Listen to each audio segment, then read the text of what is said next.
पनार के आदमखोर तेंदुए ने 400 से ज्यादा लोगों को मारा था। इतने हमलों के बावजूद वो दिखाई नहीं दिया था, क्योंकि बाघों की तरह तेंदुए दिन में शिकार नहीं करते, वो इंतजार करते हैं अंधेरे का। कुछ ही सालों में आदमखोर इतना बेखौफ हो गया कि लोगों के घर के अंदर घुसकर उनका शिकार करने लगा। अल्मोड़ा के डिप्टी कमिश्नर ने जिम कॉर्बेट को इस आदमखोर से निजात दिलाने की दरख्वास्त की। कॉर्बेट तब तक कुछ मैन ईटर्स को मारकर अपना नाम बना चुके थे। अप्रैल 1909 में उस गांव पहुंचे जहां पिछली रात हमला हुआ था। जिसकी बीवी को तेंदुए ने मारने की कोशिश की थी, वो रोता हुआ कॉर्बेट के पास आता है। पिछली रात जब दोनों सो रहे थे, तेंदुए ने चुपके से घर में घुसकर उसकी बीवी की गर्दन दबोच ली। औरत ने पति का हाथ पकड़ लिया। आदमी एक हाथ से औरत को खींचता है, दूसरे से दरवाजा। तेंदुए ने एक पंजा औरत की छाती पर मारा, लेकिन वो दोनों इसे बाहर निकालने में सफल रहे। सारी रात आदमखोर पंजे से दरवाजा तोड़ने की कोशिश करता रहा और वो घर के एक कोने में सहमे पड़े रहे। अगली रात जिम कॉर्बेट ने उन दोनों के पास गुजारी, तेंदुए के लौटने का इंतजार करते हुए। तेंदुए अपने शिकार की आमतौर पर गर्दन ही दबोचते हैं। एक बार काटने से जुगुलर वेन्स और कैरोटिड आर्टरीज में गहरे घाव बन जाते हैं, जिससे लगातार खून बहना शुरू हो जाता है। स्पाइन टूट सकती है, पीछे से खोपड़ी खुल सकती है, जिससे दिमाग दिखने लगे। तेंदुए के मुंह में इतना बैक्टीरिया होता है कि एंटीबायोटिक से पहले उसके काटने से लोग इन्फेक्शन से मर जाया करते थे। रात भर इंतजार के बाद भी वो तेंदुआ नहीं लौटा। वो औरत, जो औरत के 18 साल की बच्ची थी, नहीं बच पाई। वहाँ से 30 मील दूर सनौली नाम के गांव में मैन ईटर के हमले की खबर मिलती है। वो अपने साथ 2 बकरी खरीद कर लाया था, तेंदुए के चारे की तरह इस्तेमाल करने के लिए। एक बांधी बकरी को कब तेंदुआ ले गया पता भी नहीं चला, मगर उम्मीद थी कि दूसरी वाली के लिए वो जरूर वापस आएगा। दूसरी बकरी को एक पेड़ से 30 गज दूर बांधकर उस पेड़ पर बैठकर इंतजार करते। रात के अंधेरे में मैन ईटर ने बकरी पर झपट्टा मारा। कॉर्बेट को खाली सफेद ब्लड सा नजर आया। उसने अंदाजे से वहां गोली चला दी। तेंदुए के गोली लग गई, मगर वो जंगल की ओर भाग गया। 20 गांव वाले मशाले लेकर उस जगह पहुंच गए, ये सोचकर कि आदमखोर मारा गया।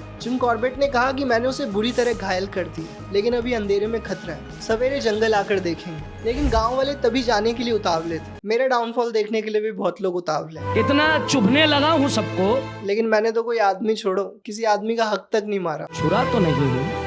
कॉर्बेट इस शर्त पर राजी हो गए कि अगर तेंदुआ झपट्टा मारने आए तो कोई भी साथ छोड़कर नहीं भागेगा। खाओ माँ कसम। सबने वादा किया और जंगल की तरफ चल पड़े। जंगल में कुछ ही झाड़ियों के पीछे से आदमखोर भागता हुआ आता है। जिम लिखते हैं कि गुस्से से गुर्राता और दौड़ता हुआ तेंदुआ कुछ ज्यादा ही डरावना लगता है। मैंने हाथियों की कतारों में भगदड़ मचते देखा है, जो बाघ तक के सामने खड़े रहते थे। मेरी एक्स ने भी जीने मरने तक साथ निभाने का वादा किया था। वो भी साथ छोड़कर ऐसे भाग गई जैसे गाँव वाले भागे, तेंदुए को अपनी ओर आता देख। मगर किस्मत से हपड़ धपड़ में कुछ मशाले जमीन पर गिर गई और जिम कॉर्बेट को निशाना लगाने लायक रोशनी मिल गई। छाती पर गोली लगने से आदमखोर मारा गया।